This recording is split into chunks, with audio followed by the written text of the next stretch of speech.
Pozdrav svima! Na današnjem otpakivanju nam je stigao Xiaomi Mi 11 Lite 4G verzija. Sada ćemo da vidimo šta se nalazi u kutiji. Znam, volili biste da vidite sadržaj kutije, ali to ćemo uskoro, vrlo uskoro, čim se Miloš malo isvađa s kutijom.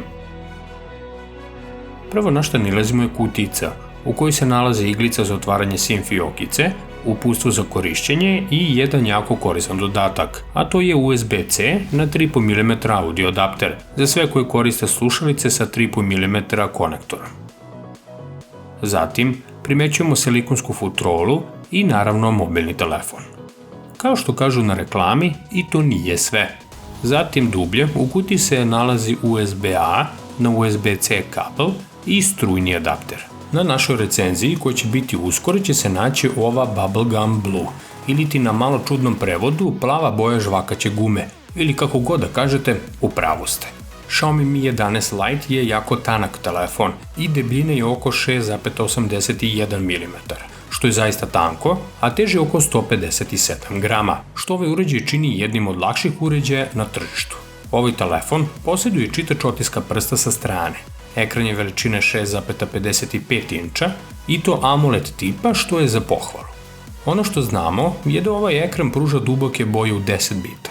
Podržava HDR10, a rezolucija je 2400x1080 piksela. Osveženje ovog ekrana je 90 Hz, što uopšte nije zanemarljivo. Ali setimo se da Redmi Note 10 Pro, koji smo testirali, također na našem kanalu ima osveženje ekrana od 120 Hz. A kako će se pokazati ovaj ekran na testu, to ćemo tek da vidimo. Mi 11 Lite posjeduje Corning Gorilla Glass 5 zaštitu i to toplo pozdravljamo. Ovaj telefon ima hibridne stereo zvučnike, što znači da posjeduje jedan zvučnik, a da zvučnik za razgovor koristi kao drugi. Svakako je bolje nego jedan, ali reći ćemo naše mišljenje posle detaljnih testiranja. Ispod haube se nalazi Snapdragon 732G, 8-jezgarni procesor, a grafički čip je Adreno 618. To smo već videli u našoj recenziji za Poco X3 i Redmi Note 10 Pro koji smo također radili na našem kanalu. Mi imamo verziju od 6 GB RAM-a i 64 GB interne memorije. Baterija je 4250 mAh, zasigurno ne najveća, ali kada uzmemo u obzir debljinu ovog telefona, to je zaista i dobro. Ovaj telefon podržava brzo punjenje od 33 W, te punjač istog kapaciteta dobijemo u pakovanju, gde bi to brže punjenje trebalo da kompenzuje manji kapacitet baterije.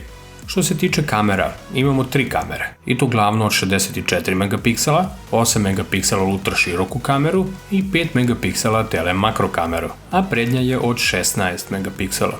Vidjet ćemo da li su nedostatkom kvantiteta nadomestili kvalitetom istih.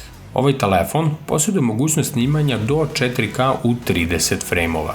Pa ostaje da vidimo kako će se Xiaomi Mi 11 Lite 4G pokazati na našem testu i da vam prenesemo naše iskustva.